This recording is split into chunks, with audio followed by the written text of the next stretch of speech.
आज के online class में एक बार पुनः आप सभी का स्वागत है। आज हम लोग बीए प्रथम वर्ष भूगोल के भौतिक भूगोल प्रश्न पत्र के पृथ्वी की उत्पत्ति अध्याय का अध्ययन करेंगे। देखिए, पूर्व के लेक्चर में हम लोगों ने ब्रह्मांड की उत्पत्ति, सौरमंडल की उत्पत्ति, बिग बैंग थ्योरी से होना समझाया था।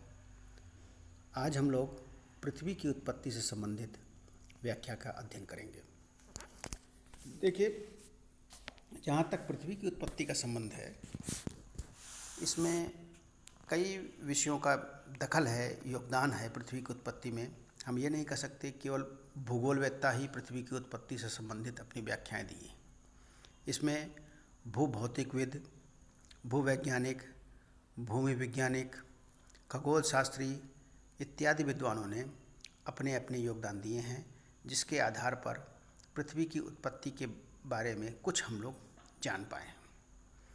जैसे हम लोगों ने ब्रह्मांड की उत्पत्ति देखी, सौरमंडल की उत्पत्ति देखी, गैलेक्सी की उत्पत्ति देखी, उसमें अभी तक एक सामान्य सिद्धांत का अभाव है, क्योंकि इसके अध्ययन में अभी हम लोग पूरी तरह से कामयाब नहीं हो पाए। हम ये कह दें कि एक सामान्य सिद्धांत ये है पृथ्वी की उत्पत्ति का, तो अभी यह संभव नहीं है, क्योंकि अभी शोध चल रहे हैं, शोध कार्य हो रहे हैं, अन्वेषण चल रहे हैं। अभी पूर्णतः किसी एक विचारधारा का आधार नहीं माना जा सकता पृथ्वी की उत्पत्ति में। अभी भी अनेक देशों में पृथ्वी की उत्पत्ति से संबंधित अनेक प्रयोगशालाएं बनी हुई हैं, अन्वेषण कार्य किए जा रहे हैं। उन सब के आधार पर यह माना जा रहा है कि पृथ्वी की उत्पत्ति कहीं न कहीं महाविस्फोटवादी सिद्धांत से ही संबंधित है, जिसे हम लोग बिग बैंग थ्योरी के नाम से कहते हैं। अगर हम आगे देखें तो भौतिक भूगोल के सभी विषयों में पृथ्वी की उत्पत्ति सबसे विचारणीय प्रश्न है। आकाशीय पिंडों के विषय में अनेक सिद्धांत प्रस्तुत किए गए हैं, किंतु परवर्ती खोजों के उन सिद्धांतों की कमियों को अनावृत कर दिए गए, जिससे पृथ्वी, सौरमंडल तथा ब्रह्मांड की उत्पत्ति की विभिन्न परिकल्पनाओं तथा सिद्धांतों को अस्वीकार कर दिया गया है। इस दिशा में अभी अधिकाधिक प्रयास तथा शोध आवश्यक है, जिससे पृथ्वी तथा सौरमंडल की उत्पत्ति के संबंध में कोई निश्चित तथा चिरस्थायी सिद्धांत प्रस्तुत किए जा सके। इस विषय पर शोध तथा खोज कार्य अभी भी अनवरत रूप से जारी है। जैसा हम जानते हैं, पृथ्वी मनुष्य का निवास गृह है, अतः प्राचीन काल से ही उसकी उत्पत्ति के रहस्य के उद्घाटन की स्वाभाविक जिज्ञासा मनुष्य को रही है। पहले सौर परिवार से संबंधित तथ्यों की जानकारी नहीं होती थी, तब इसकी उत्पत्ति को धार्मिक एवं दार्शनिक दृष्टिकोणों से हल करने का प्रयास किया जाता था। जैसे जैसे वैज्ञानिकता या वैज्ञानिक शोध कार्य होने लगे, वैसे वैसे पृथ्वी की उत्पत्ति के विषय में धार्मिक तथा दार्शनिक दृष्टिकोण को बिल्कुल ही नकार सा दिया गया है। अब वैज्ञानिक खोज, अन्वेषण से प्राप्त तथ्यों के आधार पर पृथ्वी की उत्पत्ति के सिद्धांत विकसित करने के प्रयास किए जा रहे हैं। हम जानते हैं कि पृथ्वी सौरमंडल का एक ग्रह है। पृथ्वी सहित सभी ग्रह, 8 ग्रह जो हैं, 8 ग्रह, उपग्रह, धूमकेतु, उल्कापिंड इत्यादि सभी सूर्य की परिक्रमा करते हैं। और हम जानते हैं कि ग्रह उसे कहते हैं, प्लैनेट, जो उत्तरदायी तारा, तारा मतलब जिसका स्वयं का प्रकाश हो, उस तारे का परिक्रमा करते हैं, उसे हम लोग ग्रह के नाम से जानते हैं। देखिए यहाँ पे समझने की बात यह है, तारा, ग्रह, उपग्रह, इन तीनों को समझ लें। तारा तो वह है जिसका स्वयं का प्रकाश होता है तथा अपने मंडल में स्थित सभी ग्रहों के लिए प्रकाश उपलब्ध कराता है, ऊर्जा प्रदान करता है।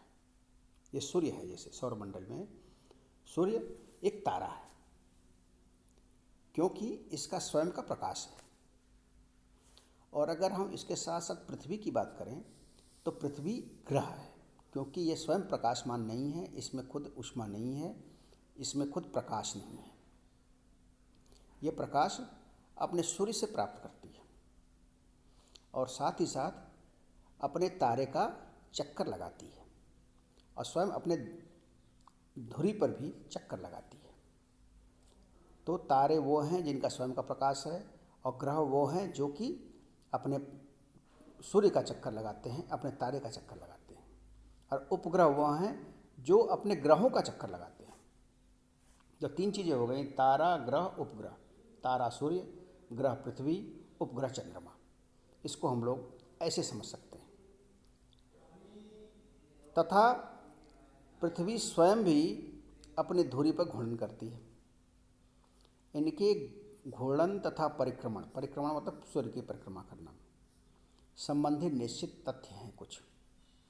इन तथ्यों के आधार पर ही पृथ्वी की उत्पत्ति का हल सौर परिवार की उत्पत्ति से जोड़कर करना उपयुक्त होगा। पिंडों के परिभ्रमण तथा परिक्रमण की कुछ तथ्य हैं जिन पे अभी बताया जाएगा। वो हैं, पहला, गुरुत्व का सिद्धांत। इस नियम के अनुसार सौर परिवार के सब सदस्य सूर्य की ओर आकर्षित रहते हैं या बंधे रहते हैं। सूर्य की गुरुत्वाकर्षण शक्ति से सभी जो सौर मंडल के जो ग्रह हैं वो आपस में जुड़े रहते हैं। और दूसरा तथ्य है जड़त्व का सिद्धांत। इस सिद्धांत के अनुसार खगोलीय पिंड जिस गति से एक बार चल पड़ते हैं वही गति सदा रहती है। जड़त्व का सिद्धांत में ये है, जिस गति से एक बार चलते हैं वो गति सदा ही स्थिर रहती है। यह गति सभी पिंडों को उनके निर्माण के समय ही प्राप्त हो जाती है। जिसमें निर्माण होता है उस समय जो गति रहती है वही गति चलती रहती है। जड़त्व के सिद्धांत के द्वारा पिंड अपने पथ पर चालू हैं और निश्चित गति से घूर्णन भी करते रहते हैं। और तीसरा है अपकेंद्री बल। इस बल के अनुसार घूर्णन एवं परिक्रमण करता हुआ प्रत्येक ग्रह अपने पथ से दूर जाने की प्रवृत्ति रखता है। घूर्णन करता हुआ एवं परिक्रमण करता हुआ प्रत्येक ग्रह अपने पथ से दूर जाने की प्रवृत्ति रखता है, किंतु दूसरी ओर सूर्य का आकर्षण होता है। इन दोनों शक्तियों के कारण प्रत्येक खगोलीय पिंड अपने स्थान पर स्थित रहता है। तो ये जो पृथ्वी या अन्य ग्रहों की जो घूर्णन है या परिक्रमण है, ये तीन सिद्धांतों से बंधे हुए हैं। गुरुत्व का सिद्धांत, जड़त्व का सिद्धांत और अपकेंद्री बल। इन तीनों बल या तीनों सिद्धांत के अनुसार ही जितने भी आकाशीय पिंड हैं या जितने भी सोलर सिस्टम हैं या जितनी भी गैलेक्सी हैं, आकाशगंगा है, वो जितने भी ग्रह हैं या तारे हैं, वो सब इन्हीं सिद्धांतों का अनुसरण करते हैं और इन्हीं के अनुसार अपनी गति करते हैं और अपने तारे की परिक्रमा करते हैं, अपनी गति को नियत रखते हैं और अपकेंद्री बल के सहारे सहारे अपनी कक्षाओं में टिके रहते हैं। तो ये एक सामान्य ग्रहों की, उल्कापिंडों की, उपग्रहों की एक सामान्य विशेषता है। इन्हीं विशेषताओं के आधार पर जितने भी हमारी गैलेक्सी हैं, उस गैलेक्सी में जितने भी सौर मंडल हैं, देखिए ब्रह्मांड या यूनिवर्स है अनंत है, इसकी कोई सीमा नहीं है, बहुत दूर तक विस्तृत है। इसे पूर्व के कालांश में बताया गया था। आज के लिए यही सामान्य नियम है। अगले भाग में कुछ और पढ़ा जाएगा। आप सभी का धन्यवाद।